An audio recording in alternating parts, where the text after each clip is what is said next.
নমস্কার বন্ধুরা, আপনারা দেখছেন রূপার ব্লগ। আজকে রূপার ব্লগে তৈরি হচ্ছে চিকেন পকোড়া। চিকেন পকোড়া বানানোর জন্য একটা ডিম নিয়েছি, আদা রসুন পেঁয়াজ কাঁচা লঙ্কা একসঙ্গে অল্প করে পেস্ট করে নিয়েছি। আর নিয়ে নিচ্ছি পরিমাণ মতো কর্নফ্লাওয়ার, ময়দা, লবণ, হলুদ, লঙ্কার গুঁড়ো। প্রথমে আদা রসুন পেস্টটাকে দিয়ে দিলাম, দিয়ে একটা ডিম ভেঙে চিকেনের ওপর দিয়ে দিলাম।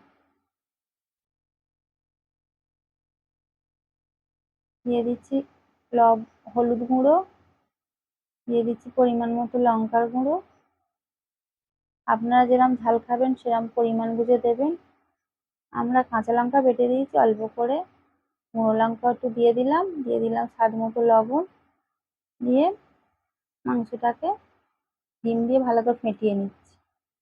এবারে দিয়ে দিচ্ছি পরিমাণ মতো কর্নফ্লাওয়ারের গুঁড়ো। কর্নফ্লাওয়ার দিলে মচমচে হয়।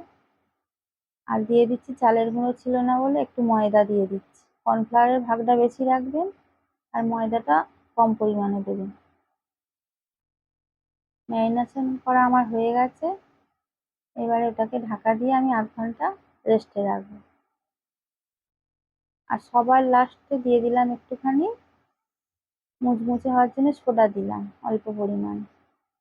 দেখুন, চিকেনটা ম্যারিনেট করে রেখেছিলাম আধ ঘন্টা পরে ফিরে এসেছি। এবারে পকোড়াগুলোকে এক এক করে ভেজে নেব। কড়াই তেল বসিয়ে দিয়েছি, তেলটা গরম হচ্ছে। আপনারা এরম বাড়িতে থাকা উপকরণ দিয়ে খুব সহজেই বানিয়ে ফেলতে পারেন মুচমুচে স্বাস্থ্যকর পকোড়া। ভিডিওটি ভালো লাগলে একটা লাইক দেবেন আর চ্যানেলটিকে সাবস্ক্রাইব করে পাশে থাকবেন। তাহলে চলুন, পকোড়াগুলো সব এক এক করে তেলে ছেড়ে দিয়েছি।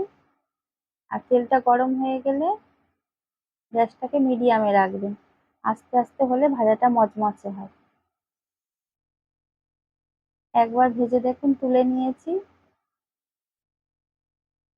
আর একবার ফের দিয়ে দিলাম তেলের উপরে। আরও একবার পকোড়া ছেড়ে দিয়েছি। দেখুন পকোড়াগুলো কত মুচমুচে হয়েছে, দেখেই বোঝা যাচ্ছে।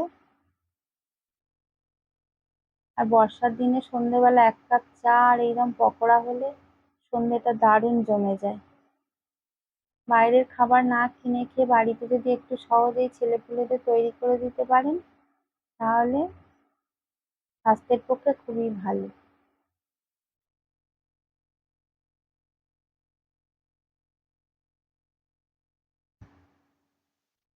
আরও একবার যে কটা ছিল সব কটা দিয়ে দিলাম।